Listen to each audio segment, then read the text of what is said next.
और ये गुड़ियों गुड्डों का खेल नहीं, आपने उठाया, बनाया और फेंक दिया। पूरी जिंदगी का होता है। जिस तरह बेटों के अरमान होते हैं, बेटियों के भी होते हैं। वो भी चाहती है हमारा हम सफर अच्छा हो, वो भी चाहती है हमारा जीवन साथी हमारे पसंद का हो। और तुमने एक जबान की खातिर एक शराबी के पल्ले में बेटी डाल दी, या पैसे वाला देख करके हजार ऐबों के होते हुए बेटी सौंप दी।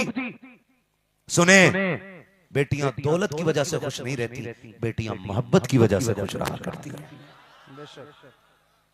रिश्ते अगर दौलत की बुनियाद पे चलते हैं हशमती साहब, तो किसी भी एक्टर की कभी तलाक नहीं होती, किसी अदाकारा का घर वीरान नहीं होता। लेकिन एक एक एक्टर की हिस्ट्री पढ़ डाली है, किसी की तीसरी बीवी है तो कोई चौथे के घर में है। न तलाक इधर ही कम हुई है, न उधर ही कम हुई है। अगर पैसों से जिंदगी अच्छी गुजरती तो किसी भी एक्टर का किसी पैसे वाले का घर बर्बाद ना होता। मगर खुदा की कसम तारीख गवाह है, रिश्ते निभाने के लिए दौलत जरूरी नहीं होती, अली और फातिमा जैसी मोहब्बत जरूरी होती है। रिश्ते निभाने के लिए मुस्तफा और खदीजा जैसा एतमाद जरूरी होता है। रिश्ते निभाने के लिए ताल्लुक के अंदर आयशा सिद्दीका जैसा और मेरे नबी जैसा किरदार जरूरी होता है। अगर रिश्ते बेहतर करने हैं तो रिश्ते दौलत वालों पे नहीं, रिश्ते ईमान वालों के हवाले कर दो। और अगर दामाद तलाश करना है तो फेसबुक पे नहीं, व्हाट्सएप पे नहीं, बाजारों में नहीं, मैरिज हॉलों में नहीं, पार्टी फंक्शनों में नहीं। अगर अच्छा दामाद चाहिए, मस्जिदों की सफों में जाके तलाश करो, 5 वक्त नमाज पढ़ो और जाकर के देखो किसका बेटा 5 वक्त मस्जिद में आके रब को सजदे कर लगा के, खुदा की कसम खा के कहता हूँ, जाकर के देख ले, जो मजदूरी करता हो, 5 वक्त की नमाज पढ़ता हो, आंखें बंद करके बेटी उसके हवाले कर दे, इसलिए कि जो रब का हक अदा कर सकता है वो तेरी बेटी का भी हक अदा कर सकता है। बेशक, सुभान अल्लाह, सुभान अल्लाह, सुभान अल्लाह, माशाअल्लाह। और सुनो, बहुत शानदार पैगाम है। जो बेटी जो रब का हक अदा नहीं कर सकता, वो बेटी का भी हक अदा, वो बेटी का भी हक अदा नहीं कर सकता। मेरे नबी अपनी बेटी का रिश्ता कर रहे हैं, किसके साथ? हैदर कर्रार के साथ। और कौन है हैदर कर्रार? जिन्होंने खैबर को यूं उठाया, यूं नचाया और यूं फेंक दिया। हमें बताने में देर लगी है, उन्हें उखाड़ के फेंकने में देर नहीं लगी है। हाँ जी, वो हैदर कर्रार, आम शख्सियत नहीं। जब खैबर के किले को फतह करने की बारी आई, हजरत अली आए। तवज्जो है ना? थके तो नहीं है ना? अभी थक जाए तो बता देना, और जरूरत भी नहीं पड़ेगी इंशाअल्लाह, क्योंकि हम पलटते नहीं बेजान किताबों के वर्क, हम वो पढ़ते हैं जो चेहरों पे लिखा होता है। हम खुद समझ जाएंगे हमें कब सलाम फेरना है ना जी? तवज्जो है। आए, दरवाजा बजाया, कौन है? काली आया जी। काफिर का खोल रहे हो कि दरवाजा नहीं? तो अंदर से आवाज आई, ताकत हो तो अंदर आ जाओ। खोला तो हमने तुमसे पहले वालों के लिए भी नहीं, तुम्हारे लिए क्या खोलेंगे? फरमाया, आखिरी मौका दे रहा हूं, मैं अली हूं, बेहतरी है कि सामने आ जाओ, कलमा पढ़ लो, जान बच जाएगी। मरहब ने कहा कि अगर हिम्मत हो तो आके दिखाओ। और फिर जो दरवाजे को हाथ लगाया ना, फरमाने लगे, तोड़ दूं? कहा ये कर सकते हो? फरमाया, आप देख अली की ताकत। एक झटका दिया, मैं चौखट के बाहर आ गया निकल के। सुभान अल्लाह, सुभान अल्लाह। मरहब ने कहा, यहां तक आ गए, लेकिन इससे आगे नहीं बढ़ सकते। मैं मरहब हूं और मेरी ताकत जानते हो, मेरा मतलब है 1000 बंदों से एक साथ लड़ना। तो हजरत अली ने बड़ी प्यारी बात कही, फरमाने लगे, होगा तू मरहब, लेकिन तुझे पता है मेरी मां ने मेरा नाम हैदर रखा है। क्या रखा है? हैदर रखा है। और हैदर उस शेर को कहते हैं जो अपने शिकार को चुपके से नहीं, जगा के बता के मौका दे के मारता है। और कहा सुन, मैं हैदर हूं, जब मारूंगा तो बराबर बीच से फाड़ूंगा। बेशक। और ऐसी तलवार मारी, 2 टुकड़े किए, फरमाया तोल लेना, अली की तलवार का काटा हुआ है, एक रत्ती बराबर फर्क नहीं पड़ सकता जी। हुजूर बेटी का रिश्ता करने आए। फातिमा जी बाबा, दरवाजे पे अली आया। अब्बा जी क्यों? का रिश्ता मांगने। बता तेरी क्या मर्जी है? इतनी बात सुनी, सैयदा कायनात रोई। अब्बा ये बातें तो मां पूछा करती है, आप पूछ रहे हैं? मेरे नबी ने फरमाया था फातिमा हाँ मेरी मजबूरी है, काश आज खदीजा होती तो मैं ये ना पूछता। अब्बा अली आए तो जिसमें आपकी रजा है उसमें फातिमा की रजा है। फिर मेरे नबी के जो जुमले थे, आका करीम ने कहा था फातिमा जमीन पे अली से बेहतर तेरे लिए मुझे कोई जवान नजर नहीं आता। और फरमाया फातिमा अली गरीब जरूर है लेकिन इतनी अजमतों का मालिक है कि अली वो है जिससे खुदा भी राजी है और मुस्तफा भी राजी है। सुभान अल्लाह, सुभान अल्लाह। बहुत तू दमाद ऐसा क्यों नहीं ढूंढता जिससे खुदा भी राजी हो और मुस्तफा भी राजी हो। 100 बीघे जमीन का जोता होना चाहिए, चाहे पौवे में डूबा पड़ा, शराब में डूबा पड़ा, बड़े बड़े अच्छों की बिक गई, औकात क्या है 100 बिगल्ली की। हाँ, और रह गई बेटियों की खुशी की बात, तो कसम खुदा की अगर रिश्तों में प्यार होता है ना तो फाकों में भी भूख नहीं लगा करती है। ये याद रखिए, फाकों में भी नहीं दामाद ठीक है, थोड़ा सा कभी कभी पी लेते, बड़े अच्छे अच्छों की बिक गई हो पीने वाले। अब तो अल्लाह माफ करे, नौजवानों में जो चलन आया इसने कौम का बेड़ा गर्क करके रख दिया। शादी आती है पार्टी के नाम पे पौआ, दोस्तों को कोई खुशी मिल जाए फिर शराब, जन्मदिन आए फिर शराब, किसी का कोई काम बन जाए फिर शराब, और उल्लू बना रहे हैं। कह रहे मौलाना तुम्हें ना पता बियर है, शराब सुनी है? बियर है। किससे बात कर रहा है? वो जिसने तेरे कान में अजान पड़ी है, जो तुझे पैदा होने से लेकर मरने तक जानता है, उससे बता रहा बियर है, शराब नहीं है। इससे तो ताकत मिलती है। हाथ जोड़ के कहना चाहता हूँ नौजवानों, तुम्हें खुदा का वास्ता है, पहले तो उम्मीद करता हूँ यहाँ कोई शराबी नहीं होगा, अगर हो भी तो आज अल्लाह से तौबा कर लेना। मौत बहुत करीब है, इतना साया हमसे करीब नहीं जितनी मौत हमारे करीब है। इतना अज़ाब सख्त मुकर्रर किया गया है शराब पीने वालों के लिए। जब शराब पीने वाला कब्र में जाता है, इतनी तेज की प्यास लगती है, अल्लाह तश की सदा देता है, जबान उसकी लटक जाती है, प्यास प्यास की आवाजें लगाता है। जब प्यास प्यास कहता है, उसको पीने के लिए मशरूब दिया जाता है, लेकिन ठंडा पानी नहीं, गर्म पानी नहीं, बल्कि जहन्नम के बिच्छुओं का खोलता हुआ जहर दिया जाता है। और इतना सख्त खोलता हुआ होता है कि अगर वो शराबी के मुंह तक आता है तो उसकी गर्मी से ऊपर का होठ जल के माथे तक आ जाता है, नीचे का गर्मी से पिघल के नाक तक सरक जाता है। लेकिन प्यास इतनी सख्त होती है कि वो उसको भी पीता है, और पीने के बाद उसके जिस्म के टुकड़े होने लग जाते हैं। मौत तो आने की नहीं है, फिर क्या होना है, फिर तड़पते रहना है। तुम्हें खुदा का वास्ता देता हूँ, रब ने महबूब की उम्मत में बनाया है, एहसान किया है तुम पर, अपना मानने वाला बनाया है, एहसान किया है तुम पर, तुम्हारे सीनों में ईमान की दौलत रखी है, एहसान किया है तुम पर, तुम्हें मोमिन कामिल बनाया है, एहसान किया है तुम पर, अकीदों का मुहाफिज इमाम अहमद रजा दिया है, एहसान किया है तुम पर, हमारे अकीदे महफूज हैं, एहसान है खुदा का हमारे ऊपर। लेकिन जरा हाथ दिल पे रख के बताओ, ओ बरेली वाले का नाम लेने वालों, बगदाद वाले का नारा लगाने वालों, करबला वालों के नाम के नारे लगाने वालों, जरा हाथ दिल पे रख के बताओ तो सकी, जब हम माँ के शिकम में थे खुदा तब भी रिस्क देता था, जब शिकम से बाहर आए खुदा तब भी रिस्क दे रखा है। हराम को मुंह से लगाने वालों, शराब के नशे में डूबने वालों, जरा दिल पे हाथ रख के बताइए, वो ऐसा कादिर मुतलक है कि जब तुम माँ के शिकम में थे उस वक्त जिस्मों को बनावट के लिए एक लहू की जरूरत होती है,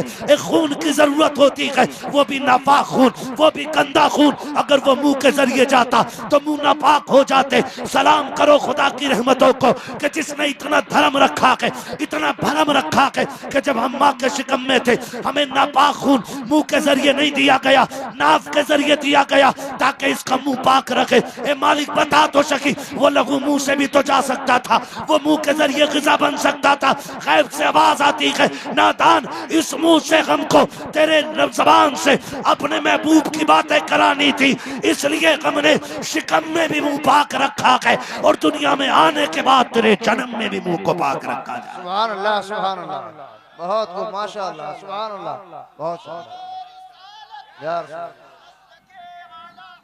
जिंदाबाद जिंदाबाद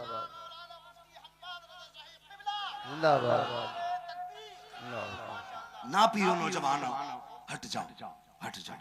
हुजूर फरमाते हर जुमे को मेरी उम्मत के अमल मुझ पे पेश किए जाते हैं। जब मैं नेकों के अमल देखता हूं तो बड़ा राजी होता हूं और फिर मैं उनके लिए रब की बारगाह में हाथ उठा के दुआएं करता हूं। और जब मैं किसी के बुरे अमल देखता हूं मुझे बड़ी तकलीफ होती है। रिश्ते हुजूर से हैं और हम शराब पिए, रिश्ते हुजूर से हैं और हम ब्याज खाएं, रिश्ते हुजूर से हैं और हम रिश्वतें लें। नहीं, ये हुजूर से मोहब्बत का दावा तो झूठा है ना, झूठा है। कम से कम इतना तो उनके लिए कर लो। या रसूल अल्लाह, आपका नाम लेता था ना, इसी भरम में मैंने कभी हराम नहीं खाया था। कम से कम इतना तो कर लो यार, मौत आनी है जी। जनाजे देखे हमने, 6 माह के बच्चे का जनाजा, 8 साल के जवान का जनाजा, 25 साल के कड़ियल जवान का जनाजा। किसे मौत नहीं आई? किस उम्र में नहीं आई? क्या दूल्हा नए कपड़ों में नहीं मरा? बारात लौट के आ रही है, दुल्हन भी मर गई, दूल्हा भी मर गया। क्या ये पुरानी खबरें? ये सारी करीब की खबरें। तो फिर हम क्यों भूल जाते हैं कि मौत हमारे भी इतनी करीब है। और मैं तो अक्सर कहता हूं, उजाले अपनी यादों के हमारे साथ रहने दो, न जाने किस गली में जिंदगी की शाम हो जाए। मरना है नौजवानों, कहीं ऐसा ना हो हम मरे और हमारे मुंह से शराब की महक आ रही हो, हम मरे हमारे जिस्म में हराम का लुकमा रखा हो। फिर याद रखना, खैरियत नहीं है, फिर खैरियत नहीं है। अगर शराब पी के मर गए तो फिर बनना क्या है? हुजूर से रिश्ते, हुजूर से मोहब्बतों के दावे। यार कुछ करो ना उनके लिए, कुछ करो, कुछ तो दुख उठाओ उनके लिए, कुछ तो रो उनके लिए। फिर देखो वो हुजूर मदीने से मदद को आते हैं कि नहीं। गलती हमारी है, कमी हम ही है। इतने फासले हुजूर से हो गए कि हमारे गुनाहों की दीवारें बीच में खड़ी हो गई। वो तो मेरा नबी करीम बन के आया, वो तो रहीम बन के आया, इतना करीम बन के आया। सारे नबियों को दुआएं दी गई और ऐसी दुआएं कि जो किसी हाल में टाली नहीं जानी है ना। खास दुआएं दी गई, सारे नबियों ने अपने अपने लिए मांग ली, लेकिन मेरे नबी ने अपनी उम्मत के लिए भी दुआएं बचा के रखी हुई है। बेशक। अब उम्मत का ये फर्ज नहीं बनता है कि वो हुजूर के लिए जबान बचा के रखे आराम से? अरे भाई बनता है कि नहीं बनता है? अल्लाह कादिर मुतलक है, 6 महीने में मौत दे सकता था। माँ के पेट से भी वो मुर्दा पैदा कर देता है कोई रोकने वाला? सारी मेडिकल ताकत खड़ी रह जाती है, एक बच्चा नहीं बचा पाते मिलके लोग।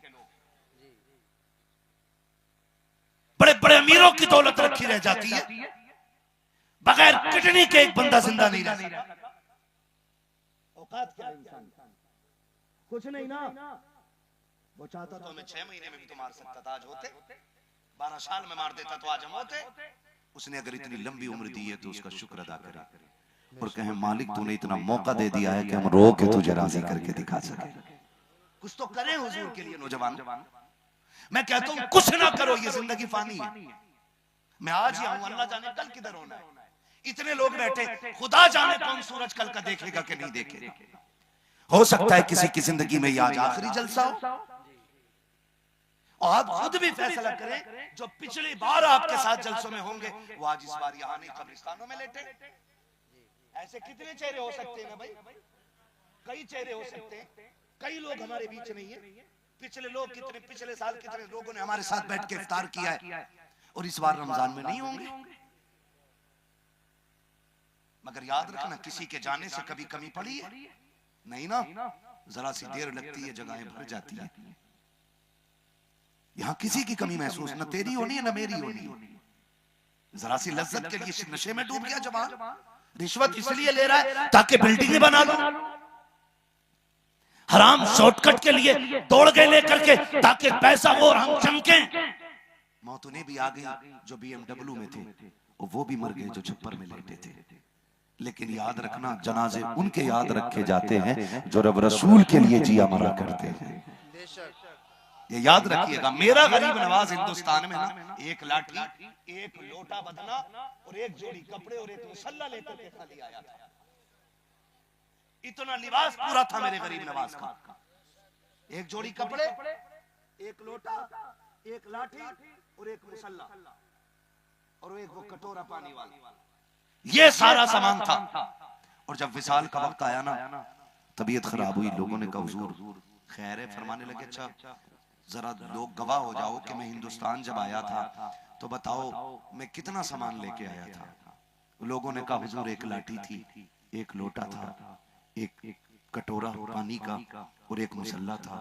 फरमाने लगे शुक्र परवरदिगार का, देख लो आज मेरे पास इससे ज्यादा सामान तो नहीं है। कहा हुजूर नहीं है, कसम खा के बताओ बड़े बड़े मुगल राजाओं की आज कब्रों के निशान मिट गए हैं, मेरे अजमेर वाले के कदमों पे आज भी राजा जाकर के अपने माथे टेक दे। क्या गलत है ये? जाकर के देखो, कब्रों के निशान उनके बाकी रहने हैं जो जीते भी हुजूर के लिए हैं और मरते भी हुजूर के लिए। और अगर ये जहन में हो कि हम अगर वली होने थे तो माँ के पेट से होते, तो ये मत सोचना। अगर बिश्र हाफिज तौबा कर ले तो शराब की फैक्ट्री का मालिक अपने दौर के वलियों का इमाम बना दिया जाता है। फुजैल बिन अयाज अगर चोरी करने वाले लोगों का सरदार हो और तौबा कर ले तो बगदाद वाले के पीरों में गिनती होने लग जाती है। यहाँ रब करम के जलवे दिखाता है। वो कहता तू रो के तो दिखा, मैं माफ करके दिखा।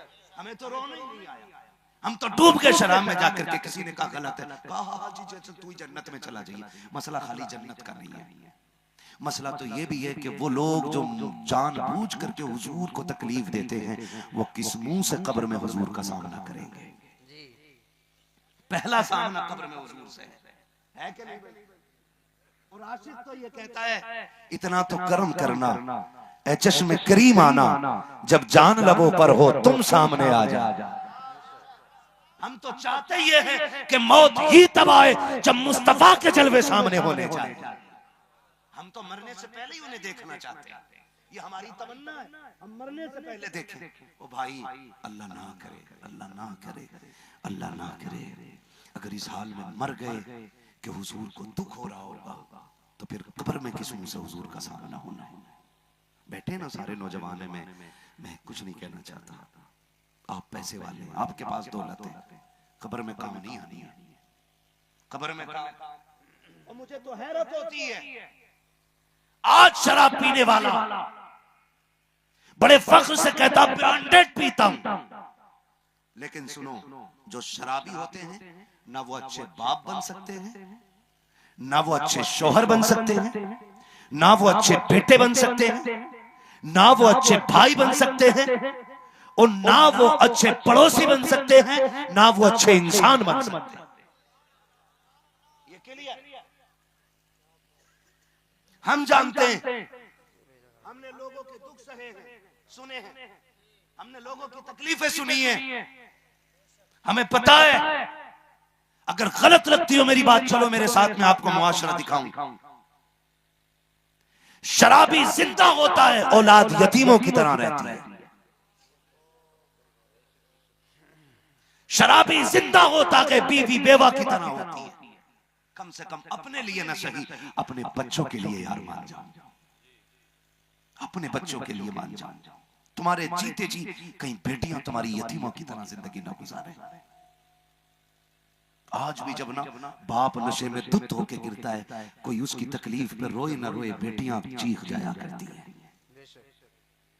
बेटियां तड़प जाती हैं। कितनी बेटियों की ये शिकायत है कि हम बूढ़े हो गए, कमाते कमाते सारी दौलत बाप ने शराब में लगा दी। वो बेटियां कहती काश मौत आ जाती, ऐसी जिंदगी ना होती। मैं लानत भेजता हूं उस आदमी पे कि जो बाप और उसके होते हुए औलाद मौत की भीख मांग रही हो। उससे भी बदबख्त कोई होगा जिसकी बेटियां बाप के होते हुए यतीम हो जाएं, जिसकी बीवी शौहर के होते हुए बेवा नजर आने लग जाए, ये कोई जिंदगी है तुम्हारी? और गैरत फिर भी ना हो पैसे वालों, शराब पीने वालों, मेरे साथ चल, मैं तुझे मंडी में गैरतमंद दिखाऊंगा, मैं तुम्हें मंडी में इज्जत वाले दिखाऊंगा। अगर तू वीआईपी सोफे पे बैठ करके शराब के गिलास पे गिलास चढ़ाता है और अपने आप को इज्जतदार समझता है तो बड़ा बेवकूफ है तू। अगर तू अरबों खरबों का मालिक है, शराब पीता है, तो तुझसे बड़ा सलील कोई नहीं है। इज्जतदार तो वो है जो घर से खाली थैला ये कह के गया के लेकर के अगर मजदूरी मिल जाएगी शाम को बच्चों के लिए राशन लेके आऊंगा, और वो भरी दोपहरी में मंडी में बिका के शाम को आटा लेकर के लौटा के पैर की टूटी जूती तो थी, लेकिन इज्जत पे कोई दाग न था। इज्जत वाला तो वो है जिसने गुर्बत में जिंदगी काटी है लेकिन खानदान की इज्जत को नीलाम नहीं होने दी। बहुत अच्छे, सुभान अल्लाह। बहुत किसे इज्जतदार कहते हो? नौजवानों, खुदा का वास्ता निकल जाओ, अपनी नस्लों को बर्बाद होने से बचा लो। मत पियो कि दिल नहीं मानता, दिल नहीं मानता। खाने वाले तो सुअर खाते, वहां दिल क्यों मान जाता है तेरा? क्या रिश्ते हमारे हुजूर से यार, ये देखें। वो कहा था किसी ने, इतना काफी है जिंदगी के लिए, रख ले आका जो नौकरी के लिए, आ गए कब्र में भी छुड़वाने, दर्द कितना है उम्मती के लिए। हमारा नबी इतना दर्द हमारा करते और हम बिल्कुल नहीं करते। खुदा इतना कर लो कि कम से कम कोई तुम्हारा अमल हुजूर के रोजे तक पहुंच जाए।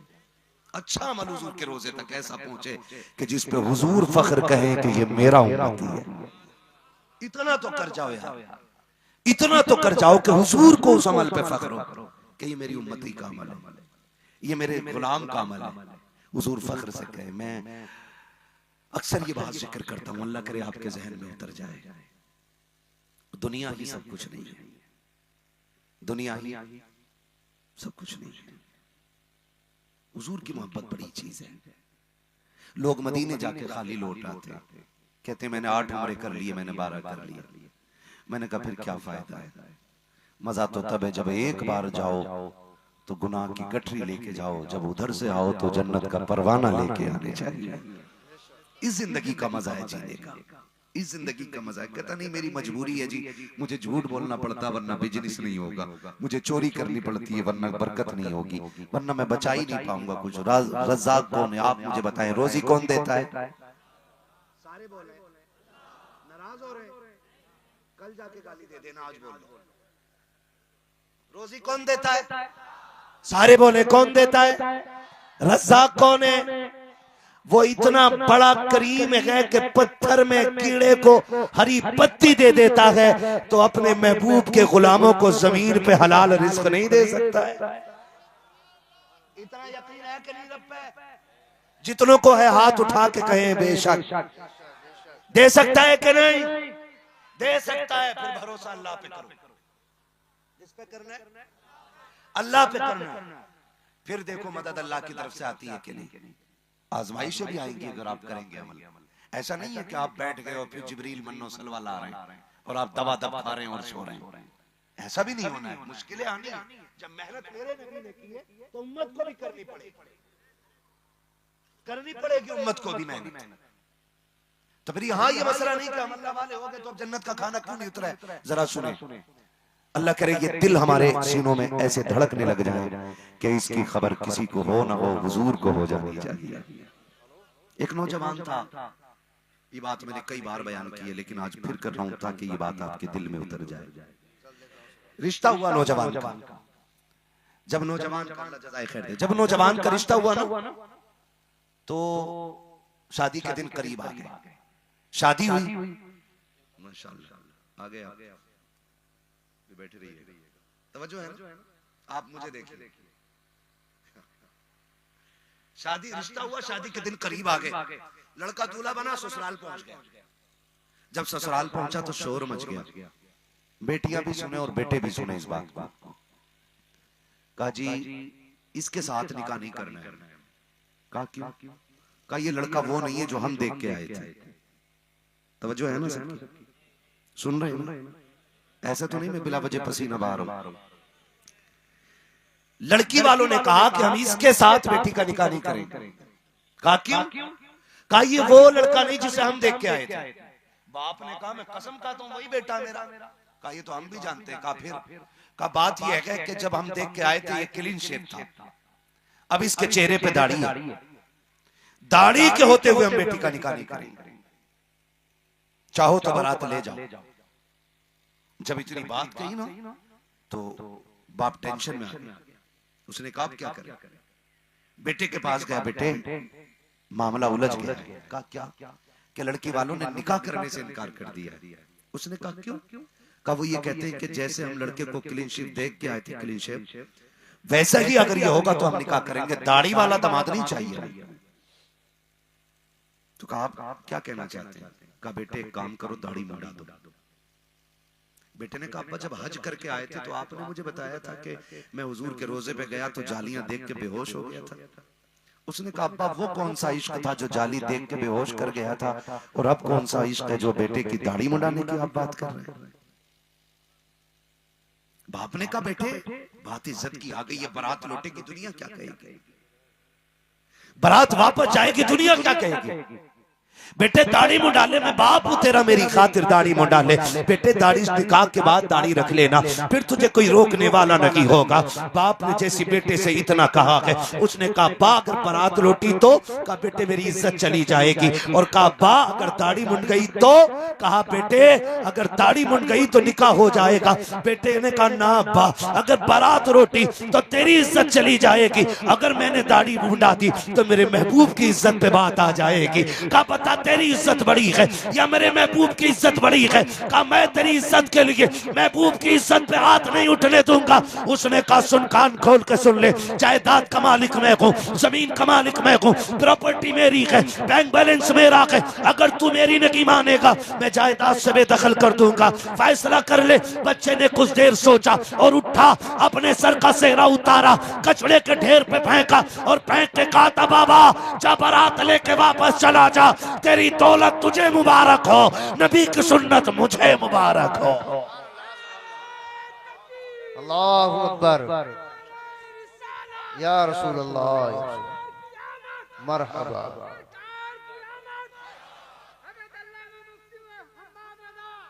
जिंदाबाद जिंदाबाद। उसने कहा अब्बा जा ले जा बारात, मुझे नहीं चाहिए ऐसी दुल्हन जो हुजूर की सुन्नत को तोड़ के मेरे घर में आएगी।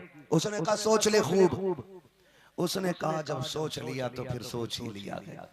गोया वो कह रहा था ए फना इश्क का दस्तूर तुम्हें क्या मालूम, इश्क में दिल ही नहीं सर भी दिए जाते हैं, इश्क में दिल ही नहीं सर भी दिए जाते हैं। उसने कहा हो गया अब्बा फैसला। बेटा घर से निकल गया, बड़े बाप की औलाद था, गैरतमंद था, कहीं हाथ भी नहीं फैला सकता था, अगर मांगता तो गैरत जवाब दे गई, ना हाथ ना फैलाना, बड़े बाप की औलाद है। एक ही जोड़े में वक्त गुजरता रहा, 4-5 महीने बीत गए, सर्दी का मौसम आ गया, गर्मी के कपड़े, सर्दी का मौसम आ गया, अल्लाह अकबर दरबदर फिरता रहा, लेकिन कभी किसी के आगे हाथ नहीं फैलाया। अल्लाह अकबर, गौर कीजिएगा, जब एक दिन सर्दी बहुत ज्यादा बड़ी, एक बस्ती में ठहरा हुआ था, क्या करता कहां जाए, सर्दी बहुत ज्यादा है, मांग नहीं सकता है, मस्जिद का उसने रुख किया है, मस्जिद में जाकर के कपड़े की सफ़े, पुराना दौर है, सफ़े देख की सफ में लिपट के एक कोने में बैठ जाता है ताकि सर्दी रात की कट जाए, कल सूरज निकलेगा कुछ वक्त कट जाएगा। जैसी रात के सन्नाटे में एक मस्जिद की सफ में लिपट के बैठा है, जो उस मस्जिद का पड़ोसी सबसे अमीर था, उसके ख्वाब में मेरे सरकार जलवगर हो जाते हैं, फरमाते तू आलीशान बिस्तर पे लेटा है, मेरा गुलाम मस्जिद में सर्दी से परेशान है, जा उसे लेकर के आ, उसके लिए एहतराम और इंतजाम के तू अपने दरवाजे खोल दे। जैसी ख्वाब में हुजूर आए, इसकी किस्मत की महराज है, दौड़ लग जाती है, मस्जिद में आया, तलाश किया, कहीं कोई नजर नहीं आया, फिर बाहर निकला के, फिर सोचता कि हुजूर ने बताया कि कुछ तो जरूर होगा, दिमाग लगाता रहा कहाँ है कौन है, फिर गौर किया मस्जिद के कोने में सब पड़ी थी, उसके करीब गया, सबको खोला, क्या देखता कि नौजवान लिपटा हुआ है, सर्दी से ठिठर रखा के, हाथ पकड़ा घर लेकर के आया, मेहमान की तरह रखा के, अगले दिन ऐलान कर देता है ओ लोगों देखो मेरे घर मेहमान आ गया है, खूब खिदमत की, खूब नवाजिशात की है। अब ये परेशान है नौजवान, यार ये इतनी इज्जतें क्यों मिल रही है, ये कदर क्यों मिल रही है। 3 दिन के बाद इसने जाने का इरादा किया, उसने हाथ जोड़े, का मेरे घर क्यों नहीं रह जाता है, कहा किस इसलिए का तेरे कदम आए कि मेरे घर पे कर्म होने लग गया के का कहना क्या चाहते हो का यार बता तो सही कौन सी इबादत करता है जो तूने रब रसूल को राजी कर लिया है, कौन सी नेकी करता है जो तुझसे काबे वाला भी राजी है, मदीने वाला भी राजी है। उसने कहा जी मेरा कोई खास अमल नहीं है। कहा कुछ तो बात होगी, अगर तू कोई खास इबादत न करता तो हुजूर मेरे ख्वाब में कभी ना आते, तेरा पता कभी न बताते। उसने कहा क्या कहना चाहते हो? कहा मैं जो तेरे पास गया हूँ अपनी मर्जी से नहीं बल्कि आका ने तेरा पता बताया है और अपना कह के तुझे आवाज दी है, उसकी चीख निकल जाती है, रो के कहता है क्या कहा था मेरे नबी ने? उसने कहा ये कहा था कि मेरा गुलाम तेरी मस्जिद के अंदर है और तू बिस्तर पे लेटा है। काका ने मुझे अपना कहा था। कहा हाँ। कहा ये बता वो कौन सी नेकी है जो तूने की है? नौजवान की चीख निकल जाती है। उसने कहा वाह रे मदीने वाले, तेरे करम के सदके जाऊं, तेरी एक सुन्नत क्या रखनी है? तू मदद के लिए मदीने से आ गया है, अगर मैं तेरा हो जाऊंगा तू बचाने के लिए कब्र में भी आएगा, हशर में भी। बेशक सुभान